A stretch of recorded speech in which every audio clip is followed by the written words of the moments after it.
Tonight on Wings, take off with the Discovery Channel in the Martin B-57 Canberra, the first foreign combat aircraft designed to be purchased by the U.S. Air Force since World War I. The Canberra was Martin's answer to the Defense Department's requirement to build a tactical fighter bomber. Later modifications made the B-57 an outstanding ground attack aircraft during the Vietnam era. Tonight, soar high with the B-57 Martin Canberra on Wings.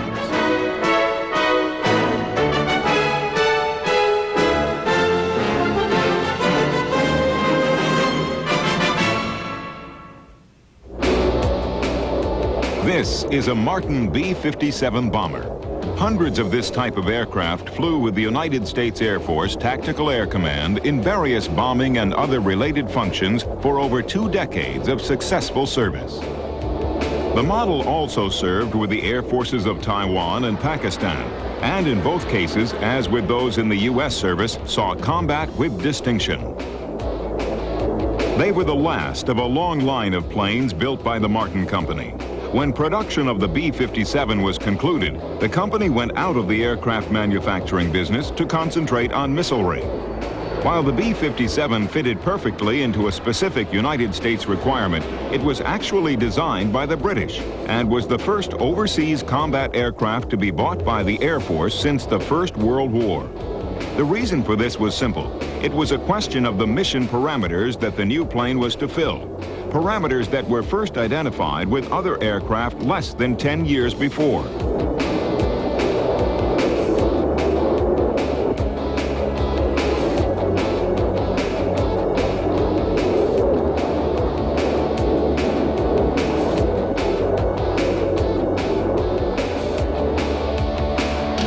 Among the antecedents of the B-57 was another high-speed twin-engine bomber from the Martin Company, the B-26.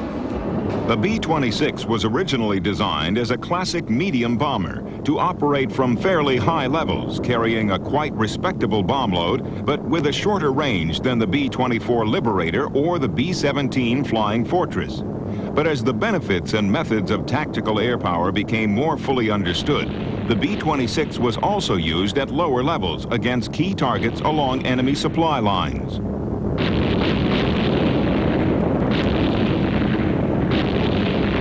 As the Army Air Force developed its tactical use of air power, the planes, directed by controllers on the ground with the troops, became coordinated with the land forces as aerial artillery.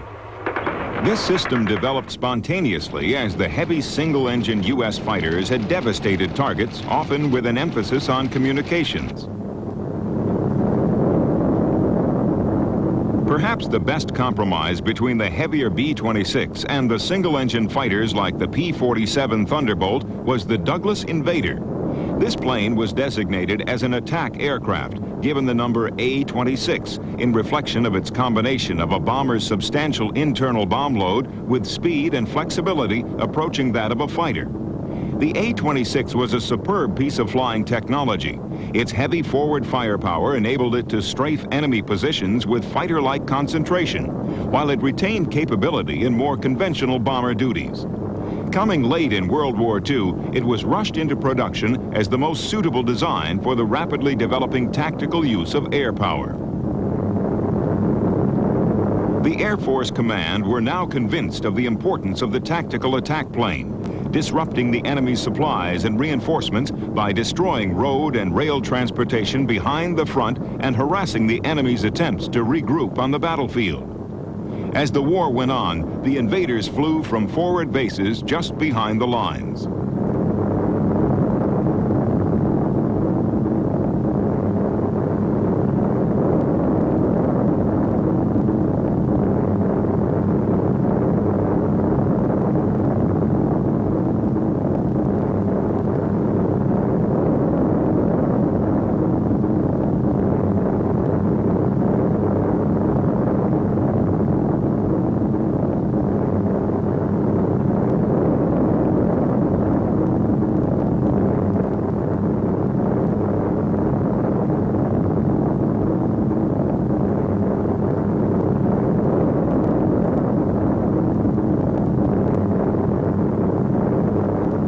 Because of the proximity of the bases to enemy territory, they were within striking distance of enemy fighters and needed their own aerial protection, provided by aircraft like the P-61 Black Widow, a sophisticated, purpose-built night fighter.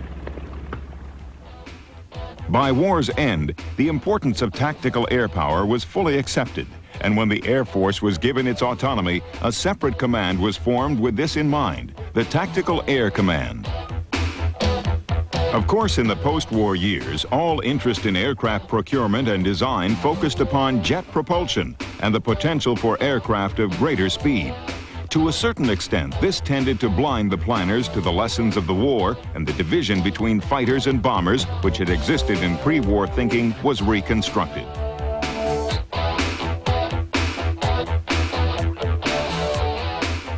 There were single-engine fighters with ground attack capability, and there were medium bombers like the four-engined North American B-45 coming online. But the B-45 had been designed for conventional use, to drop bombs from considerable height while in level flight. It had a limited load and had to be used in large numbers to do any significant damage.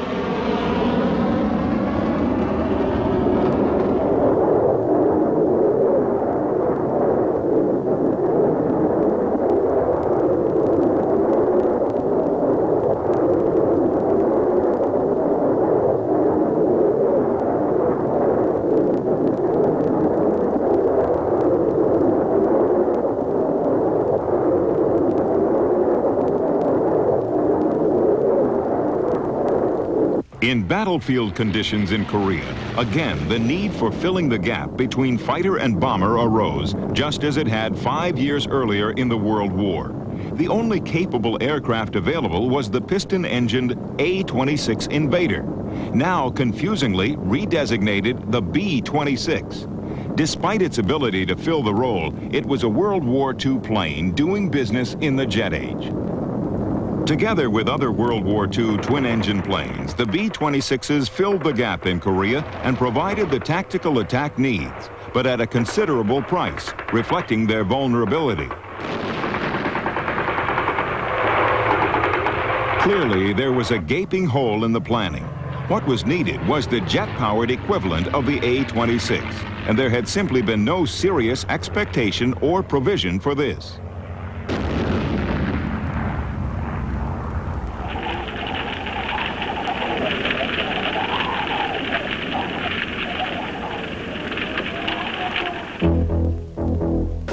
There was one exception. The Martin Company was working on a project, the XB-51, which was a plane that was clearly designed for tactical use. The B-51 employed many innovations, not least of which was its three-engine format, with two jets attached to the forward fuselage and a third buried in the rear of the plane just ahead of the fin.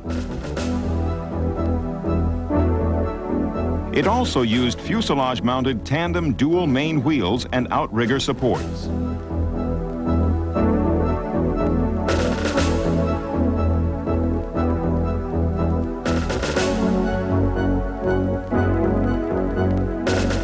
Another feature was the variable incidence of its 35-degree swept-back drooped wing. The wing could be adjusted to various positions for takeoff and flight.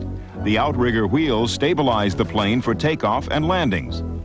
For the first time, powered air brakes were incorporated and a drag parachute used to slow landings.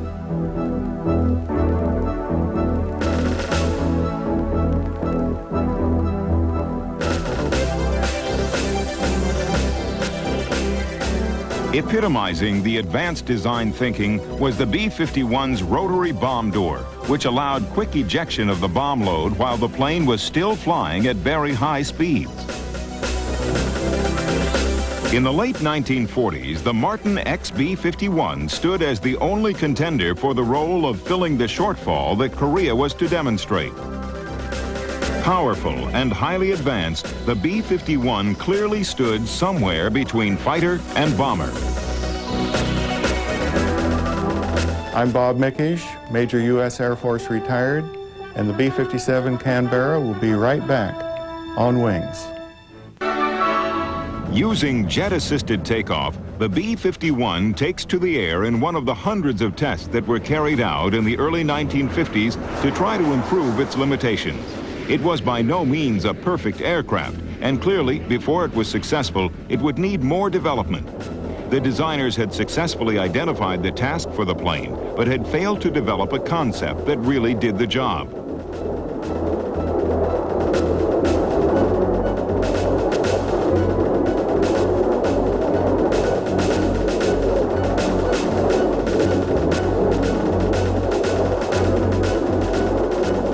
More time was needed than Korea allowed, and the Washington administration needed some alternative to the B-51. So reluctantly, they were forced to consider foreign designs.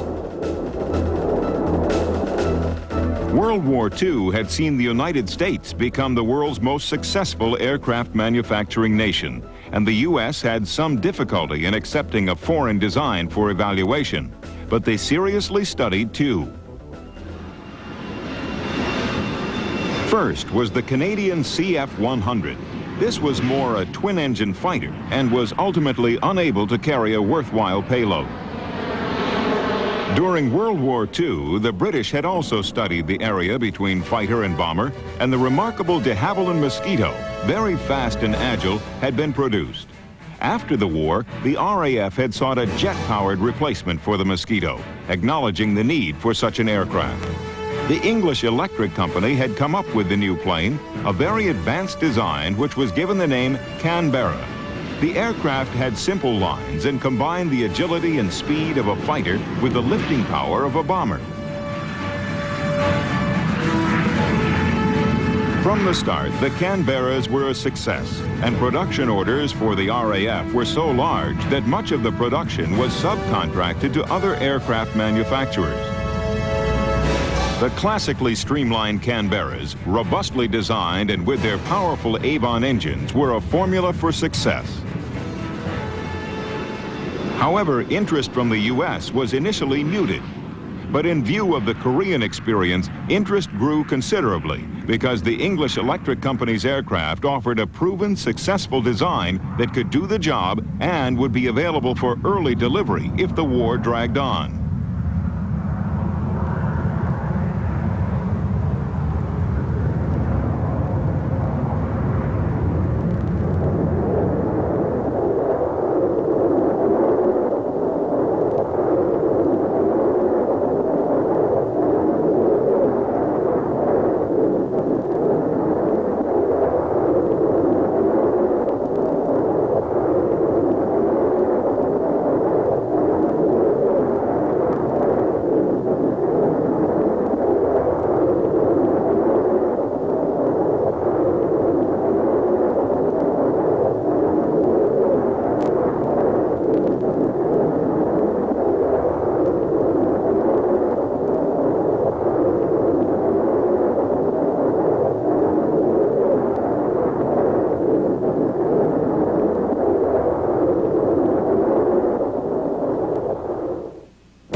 The Defense Department started direct negotiations with the British about the possibility of producing the overseas design in North America, with pattern aircraft being sent over as guides. Given Martin Marietta's interest in the B-51, it was that company which was awarded the contract and was duly licensed by the original designers to produce the aircraft. In March 1951, after a record-breaking transatlantic flight, the first of the pattern aircraft landed in Baltimore at Martin's Middle River Airport, a sleek spectacle for the crowd who had gathered to see it.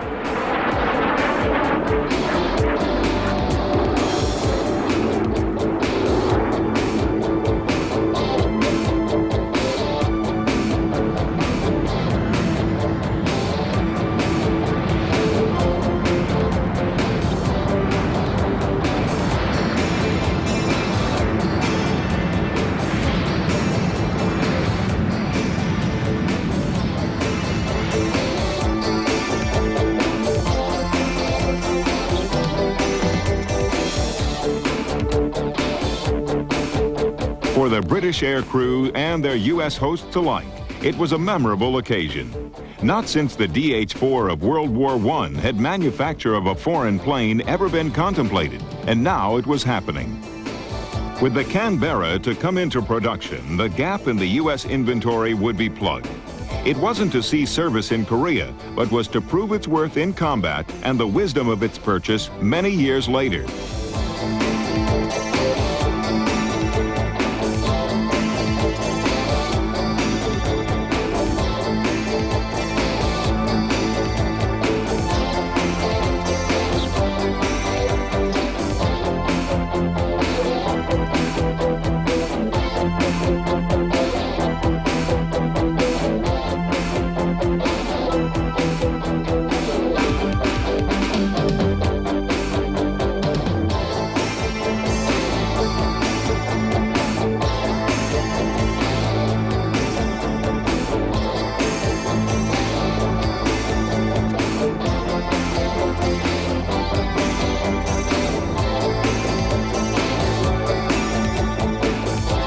The contract confirmed that the Martin Company would continue to build bombers at its Baltimore plant for at least some time to come. In the post-war years, in the absence of military orders, Martin had diversified with some early success into domestic airliner manufacture. However, much hinged upon the government requirement for the high-speed, lightweight bomber. The first pattern aircraft crashed, killing the navigator, and it was left to the second British model to continue much of the testing. The American version of the Canberra would soon be on the production line, but there were still many problems to be solved in making the transition from British to American standards. Even simple basics like the size of the thread on nuts and bolts differed in the two countries, and there were many more technical alterations.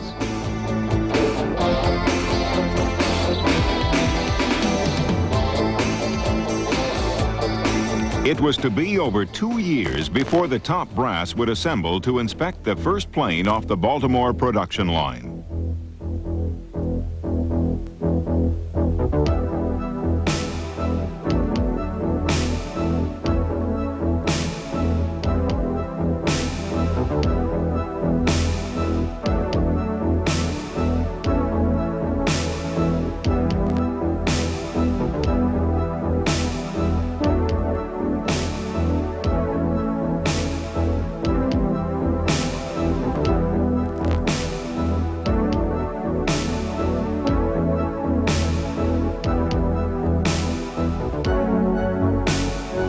When the first U.S. production aircraft appeared, they were externally almost identical to their British cousins. Perhaps the major initial technical difference was Martin's incorporation of the B-51's advanced rotary bomb bay and the replacement of the Avons with Sapphire engines.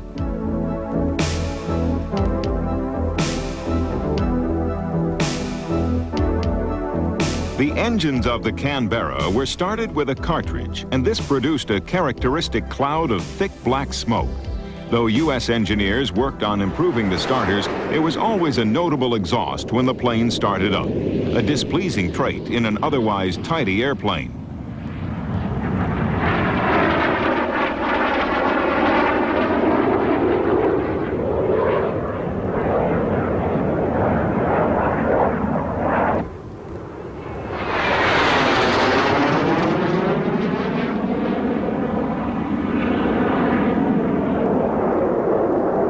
On the left wing, you can see the prototype's pitot tube, packed with sensors to gather test information. Generally, the first A models differed little from their UK counterparts, although this was to change in a short time. Under the bubble canopy sat the pilot, and behind and below him was the navigator station. The navigator doubled as bombardier and had to transfer between his normal position and the transparent nose cone when acting in that role.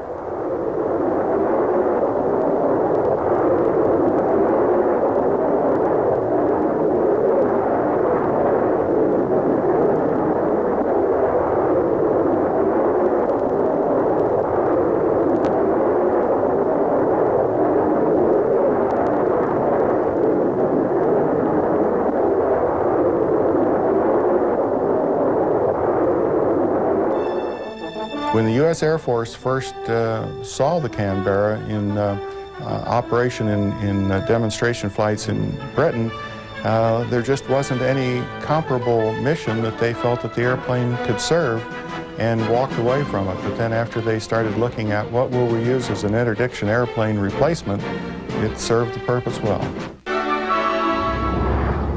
As the early B-57s went into service, many of them received the black non-reflecting paint that had been developed for the P-61 night fighter, a simple but effective anti-searchlight technology.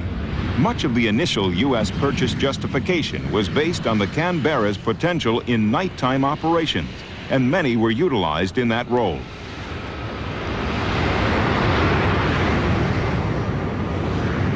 While 171 of the A models were built, it was acknowledged that there were flaws with the plane, some considerably more serious than the black smoke of the starter cartridge.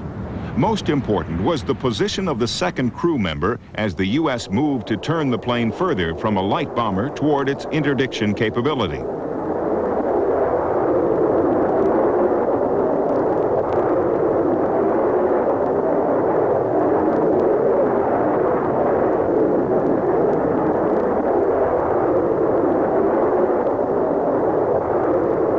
The B-57B was soon introduced, bringing with it clear external differences from the British plane.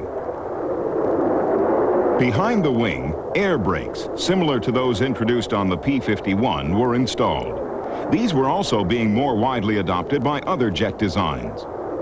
A tandem crew arrangement saw both crew members housed under a canopy with excellent visibility. The placing of the two crew members on the aircraft's center line in the elongated cockpit gave the B model more of the feel of a fighter. It also allowed the use of conventional ejector seats for both crew members, although considerable testing was needed to sort out the best arrangements before the modifications were carried through. These mock-ups and dummies graphically illustrate the immense pressures involved, and adding the factor of aircraft speed to what you see here, you will appreciate just how dangerous a process ejection can be for a crew member. The most minor failure in design or manufacture of any component in such a system could be fatal.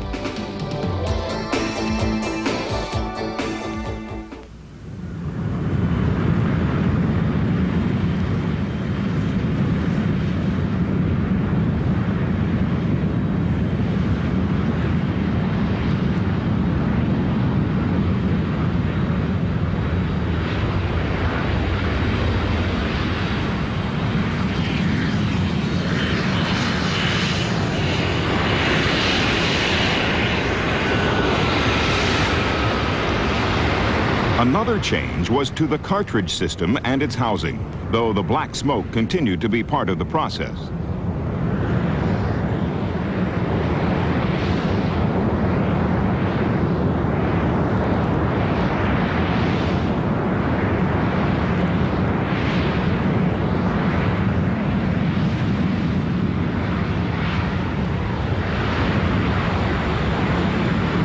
Despite training, new ground staff occasionally panicked at the smoke from the ignition and doused the plane with flame suppressant foam, to the discomfort and annoyance of the crew if the canopy was open at the time.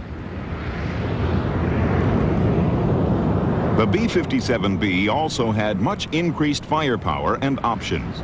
There was an emphasis on interdiction with facility for air-to-ground rockets, as well as an immense selection of general-purpose and specialist bombs to be carried in the bomb bay. Despite some continued reservations about the plane, the B-57 was shaping up considerably. It had high speed and the ability to reach a very high altitude. In addition, it had maneuverability similar to a large fighter, and the ruggedness and sweet controllability to be used at low level in ground-hugging attack in the way of the old Douglas Invader. What had been an outstanding design to start with was becoming, with these refinements, a truly great plane, and the Defense Department, understandably, persevered with the aircraft's evolution.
One of the Canberra's virtues was its relatively short landing and takeoff. However, landing with one engine out could be risky and result in the write-off of the plane.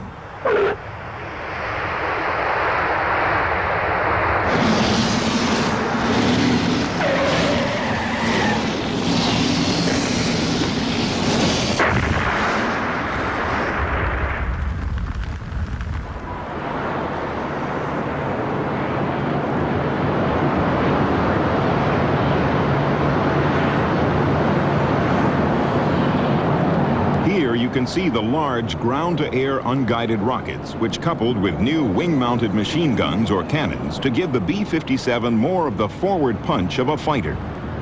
The United Kingdom Canberras were never fitted with wing-mounted guns, but for the B-57's interdiction role, both the cannon and rockets were vital.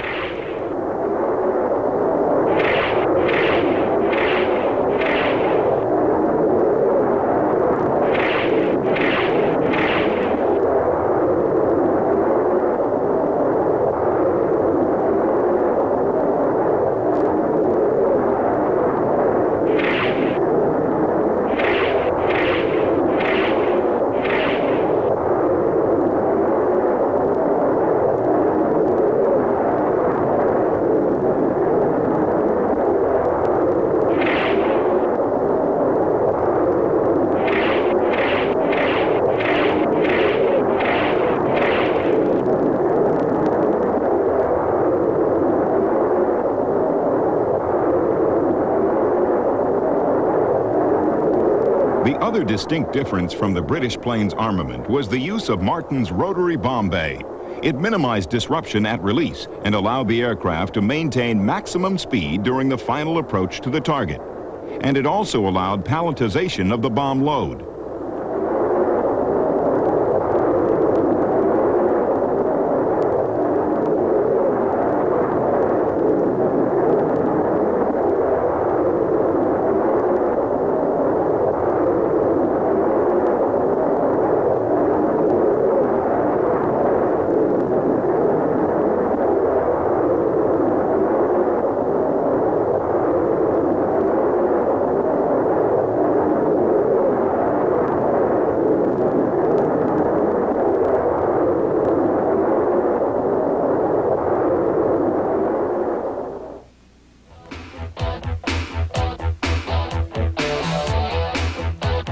The practical concerns of the designers are exhibited in the bomb bay. The installation was arranged so that the whole bomb bay floor, preloaded with bombs, could simply be swapped over at the end of a raid, so that the plane could quickly be turned around and sent back to the battlefield. Given the proximity of some forward airfields to the front, this could mean a great savings in the average time involved in each sortie.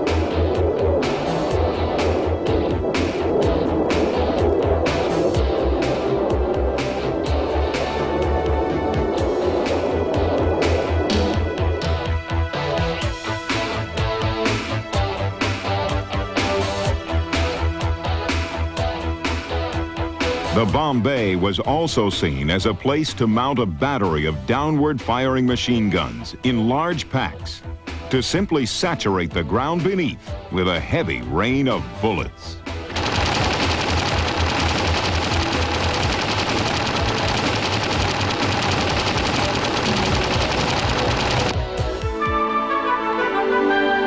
Wings will return in a moment on the Discovery Channel.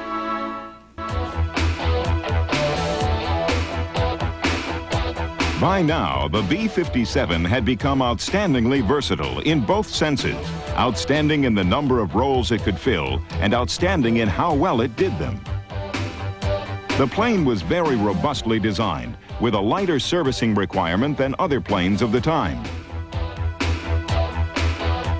Perhaps one of the more unusual roles they were purposely adapted to perform was that of the target tow, admittedly a useful task.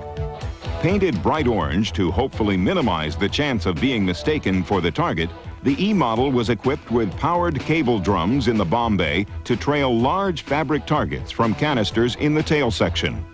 The targets, understandably disposable, were used in training fighter pilots. Furled much the same way as a flag, the targets were installed in the plane.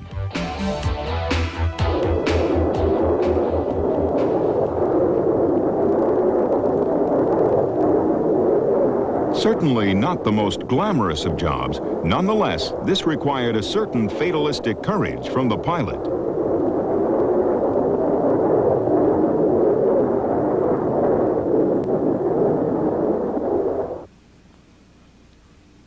Still another kind of courage was needed by pilots of the then secret spy planes. The Air Force had committed itself to the Lockheed U-2 and set great store in its value. With its enormously elongated wing, the U-2 was virtually a jet-assisted glider with the ability to carry highly sensitive reconnaissance equipment to a height considered to be beyond the reach of Soviet missiles. A product of Lockheed's legendary Kelly Johnson, the U-2 was for many years a closely guarded secret. Its mission was to fly Soviet airspace during the sensitive years of the Cold War, but the Lockheed plane was late in production. The combining of so much new technology was to take far longer than had been envisioned, though the end product was to be an outstanding success. In the interim, there was a major perceived need with no plane to fill it.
Though at the time shrouded by secrecy, the role of the U-2 is now well known, but less so is the fact that Martin engineers worked against time to convert the standard Canberra to an ultra-high altitude capability with massive wings.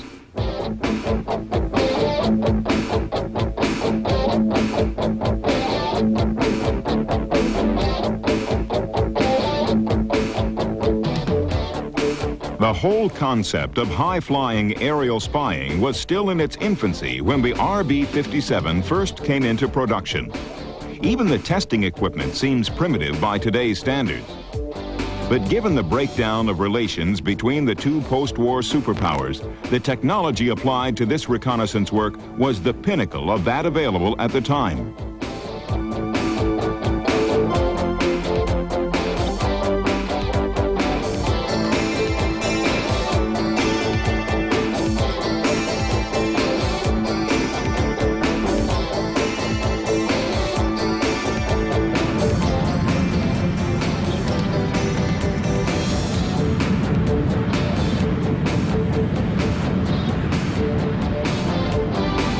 To place some perspective on the achievement the RB-57s represent, one need only consider that the B-29 bomber, operating at 30,000 feet in the later stages of World War II, was all but out of reach of the Japanese defenses. Yet less than a decade later, the Canberras were comfortably maintaining a height twice that of the superfortresses for much longer periods.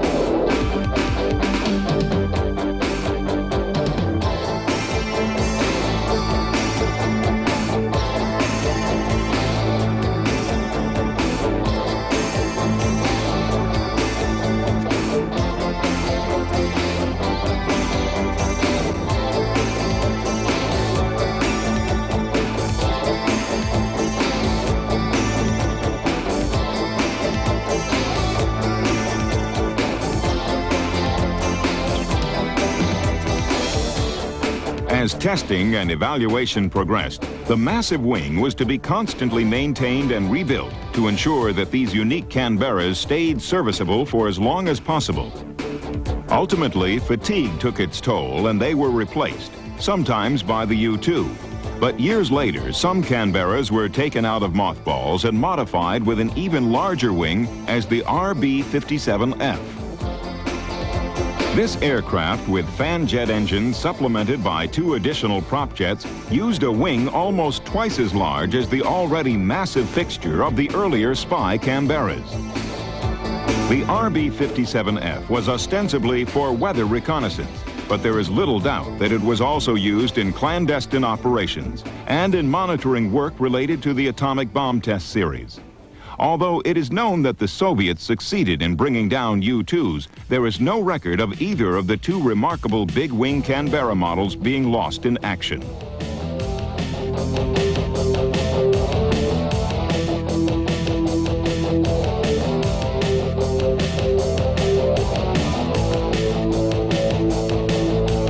Enemy fire did take its toll of the conventional B-57s when they were deployed in their original combat duty in the skies over Vietnam. By 1964, 20 B-57s were based at Bien Hoa near Saigon. From here, they were to be used in the low-altitude ground attack for which they had been prepared. Too late for the Korean conflict that had defined their role, they were a most timely presence in Vietnam.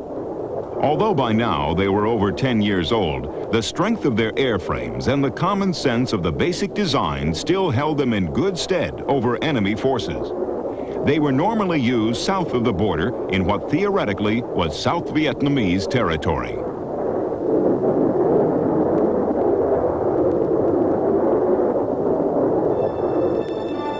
What people liked most about the B-57 in Vietnam was its loiter capability.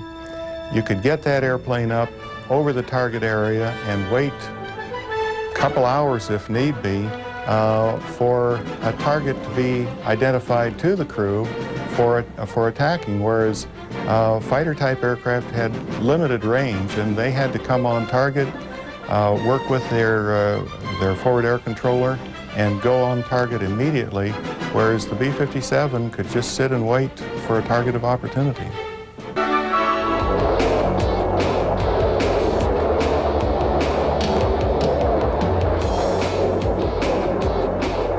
The Canberras were not always lucky. On Halloween night, during their first year in Vietnam, their base at Bien Hoa was attacked by Viet Cong insurgents. The closely parked Canberras presented an easy target to the guerrillas, and during the evening, mortar fire devastated the entire base, destroying or badly damaging 20 B-57s along with other aircraft parked on the crowded tarmac.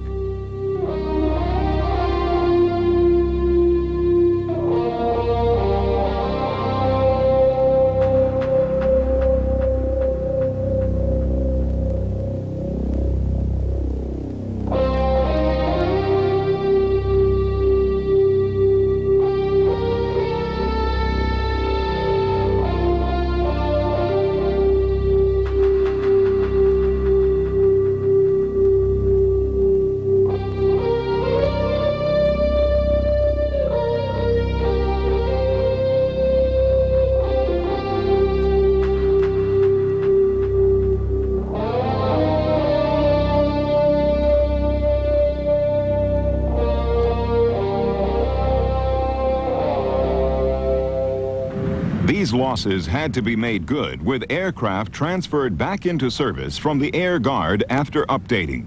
But none were as advanced as the ultra-high technology G model, which drew on the experience of the now venerable B-26 Invaders, which in their third war had been used in nighttime attack in Vietnam.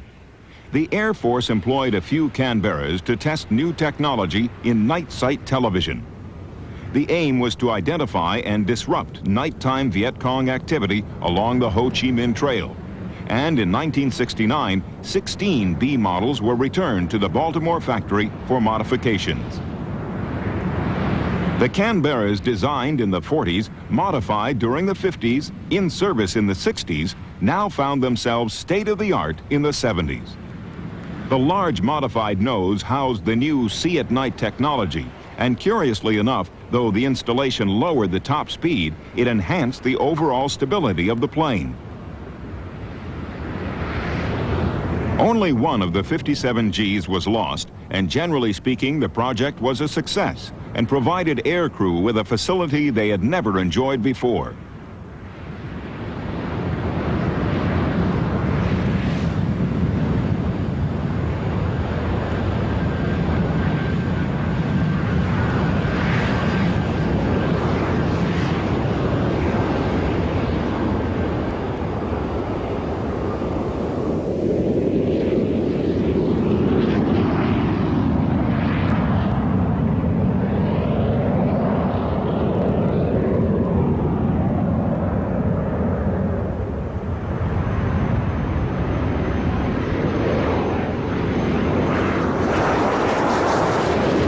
The cost of providing these innovations was high, both in installation and maintenance, and eventually, as with all Canberras, the G models were withdrawn from service. But the technology that it pioneered would be used in other specialist aircraft like the C-130 ground attack gunships.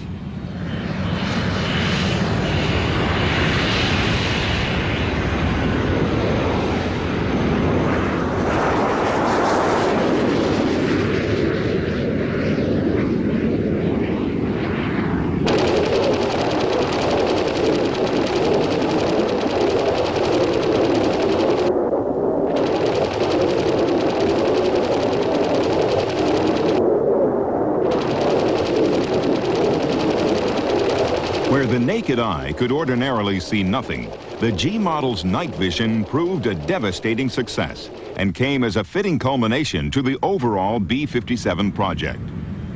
The decision to break with the American designs-only tradition had been a bold, if not controversial, step. It was a matter of necessity to fill a vacuum as fast as possible that forced the Air Force to acquire what was undoubtedly the best available aircraft for the job. But it is equally true to say that the modifications identified and perfected by Martin and the Air Force made the B-57 a very different plane in the long run from its British and Commonwealth equivalents. The basic airframe carried those modifications into use in a way that makes the family of Canberras deserving of the title Great Planes.